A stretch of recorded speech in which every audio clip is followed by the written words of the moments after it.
Did you ever wonder how wind chill temperatures are calculated? Let's investigate. This is a video for teachers to assist in using the wind chill temperature activity with their students. If you would like to obtain the entire activity, go to this bit.ly website. The name is case sensitive. Press pause if necessary.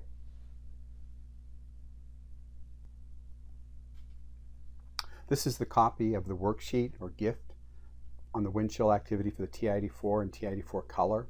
I won't read the whole thing for you. You'll get that. But the wind chill is the term used to describe the rate of heat loss on the human body resulting from the combined effect of low temperature and wind. You can see the rest of this here. The formula is listed right here.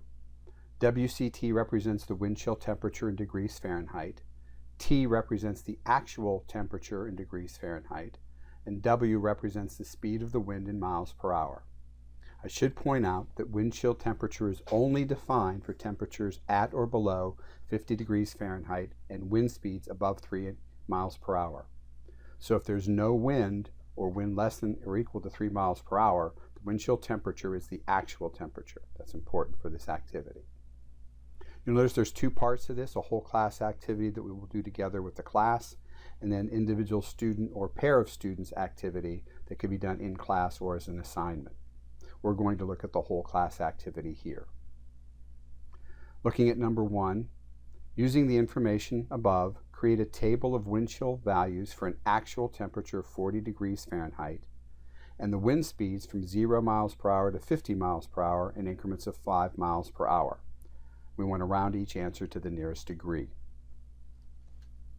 So we're going to go ahead and use this formula right here, and we're going to use the TI-84 to calculate that.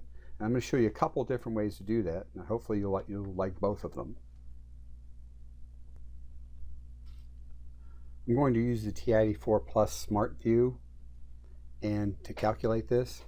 The first way is I'm just going to type in the formula just as you see it, 35.74. Please stay with me on this, plus 0.6215 times T, which is the actual temperature, which in this case is 40, so I'll just type that in, minus 35.75 times the wind. Now we won't go with 0 because 0 wind means it's the actual temperature, is the wind chill temperature. So I'll go with 5 miles per hour. And that's raised to the 0.16 power plus 0.4274 times the temperature, again, which was 40 degrees, times the wind, which is 5 miles per hour, again raised to that 0.16 power.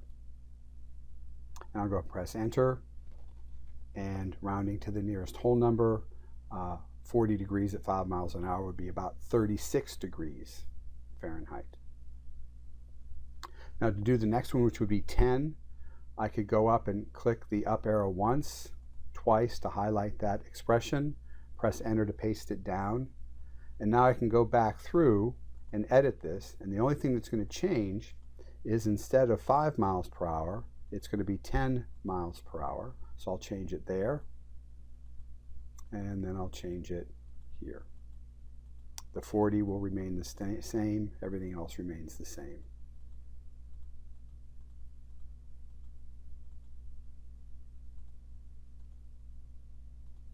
And so 40 degrees with a 10 mile per hour wind would be about 34 degrees to the nearest degree.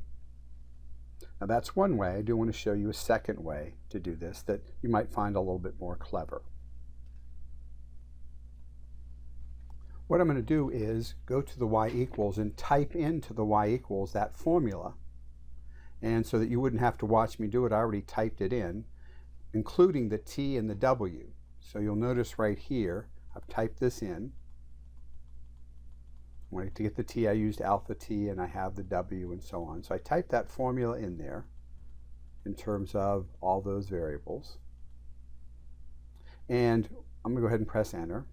And what I am going to do is I'm going to turn this off. I'm not going to graph this. So I'm going to turn off the equal sign by pressing enter on it. What I'm going to do is use this as an evaluator. So I'm going to go back to the home screen. Let's clear that. You know what? Let's not clear it. Let's just keep it there. And I'm going to store 40 into alpha T. That's the value for the actual temperature. And then I went with 5. We'll try 5 and store that into alpha W for the wind speed.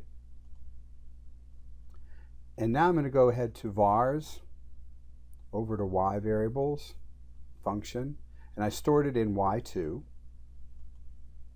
So when I press enter, it's going to take the current values for W and T, substitute them into that expression that I typed, and evaluate this. And you'll notice we're getting the same answer that we got before. And I could do the same thing by taking and changing 10 and storing that in for W. And I'll show you another way to get y2. Alpha F4 has a list of all the y variables, so I'll go with y2. And it'll now evaluate that for 10 for W, and we're getting the same answer we got before again. Press pause as needed. All right, let's assume that I've done all those calculations from 0 to 50 miles per hour. I'm now ready to type into L1 the wind speeds, and in L2 the corresponding wind chill temperatures. So let's go ahead and do that. That would be under Stat, and then Edit. And for time's sake, I already typed those in, 0 through 50 in L1 in increments of 5. And then the temperatures that I calculated, rounding them to the nearest degree. So those are typed in. Next, we want to set up a stat plot for this. So I'll go to second y equals, and we'll go ahead and go to that one, and I'll turn it on. I'm fine with that being a scatter plot. List 1 and list 2 are fine. In fact, that whole thing is okay. Now when I press graph, I'm not going to see a whole lot because that's the standard one, so I need to set up my window. And by looking at the data, I decided to go with -5 for the x, so I have some space to the left. And then 55, because I think 50 was about the highest, so 55. Scale of 5 is fine. And remember, this is not the only way to do it, but just one of the ways. I'm going to go with a minimum of 20, a maximum of 45 in increments of 5. And now I'll go ahead and press graph. And let's just take a second there and look at that. All right, so we did number 4. We created a stat plot. Number 5 says find the regression equation that best models this data. What type is it? Describe how it fits, and so on. So let's go ahead and find a regression equation. Now looking at the data, there are several different equations I could try. I think the most common one would be some kind of an exponential one. So let's go ahead and try an exponential one. So I'll go to Stat, Calculate, and exponential regression is 0.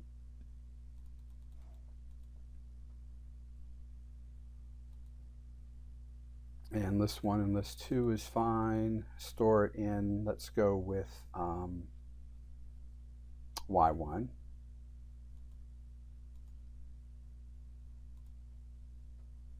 And down to calculate. And so I got an R squared of 0.92.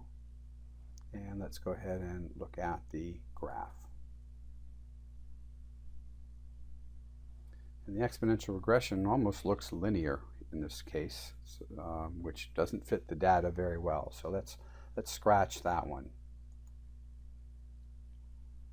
I'll clear that one. Let's try another one. How about quadratic, maybe? That would be number 5. again, we'll go ahead and put that into y1.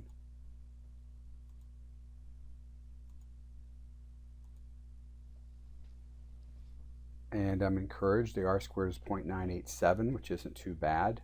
Let's go ahead and look at the graph. And that's definitely in the running, definitely in the running. So I'm going to go back to y equals, and let's go ahead and see, I have y1, y2. We'll store the next one in y3, I guess. So stat, calculate, and I'm going to go with a quartic this time. Put this into alpha y3.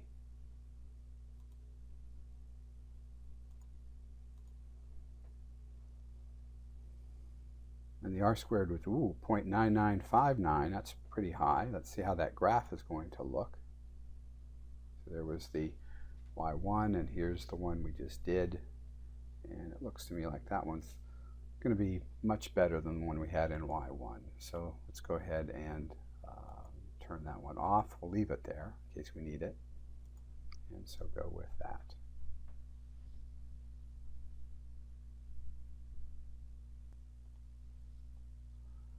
So we want to describe how the graph seems to fit pretty well.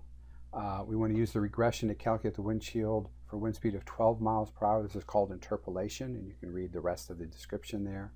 We also would like to see what the wind speed for 60 miles per hour, which is beyond the data, or extrapolation, and see if that would be a good answer or not. So let's go ahead and do that. Again, I would say the curve fits the data pretty well. That's stored in y3. So what I'm going to do is going to go ahead and now evaluate y3 at 12.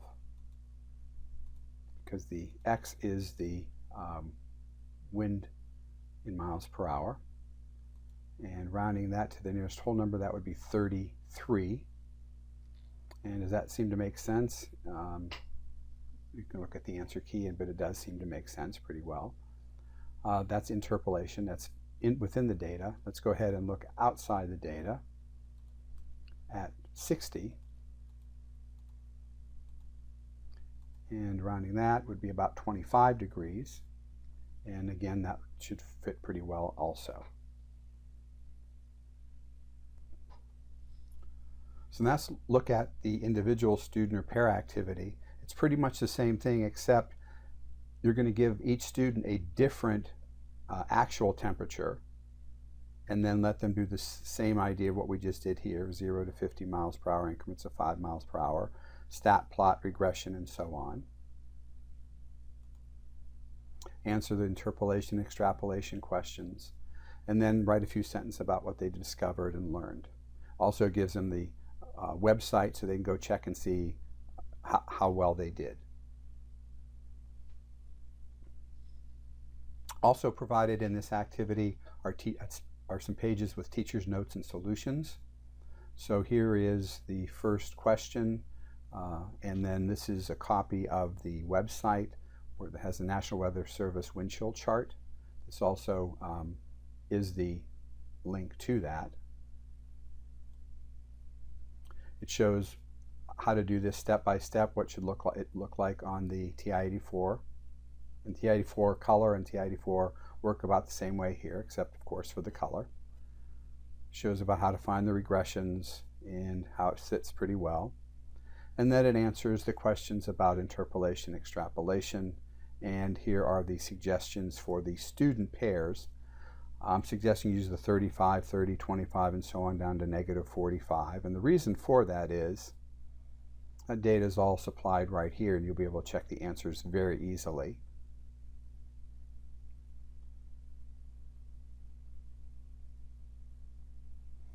And here is the worksheet or gift for the students here. You may not want to give them this website until after they've done the individual problem. That's kind of up to you. This concludes the activity. Oops, just one more thing. If you do want to obtain the entire activity, go to this website and it'll have links to all the information that you'll need. This is the end of the video.